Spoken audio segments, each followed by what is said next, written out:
relax ka tapos wala kang ganto. Don't worry, may pag-asa pa habang may stock pa. Kung sawa ka na magdusa sa paulit-ulit na heartburn, hirap huminga, hirap matulog, lahat na lang hindi mo magawa. Gets kita kaya ako nire-recommend. Okay.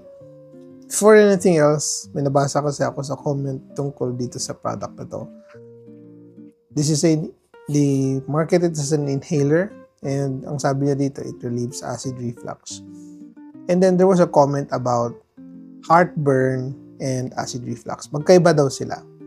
Now, if you want to dig in deep sa definition, okay, bakit ka nagkaka-heartburn?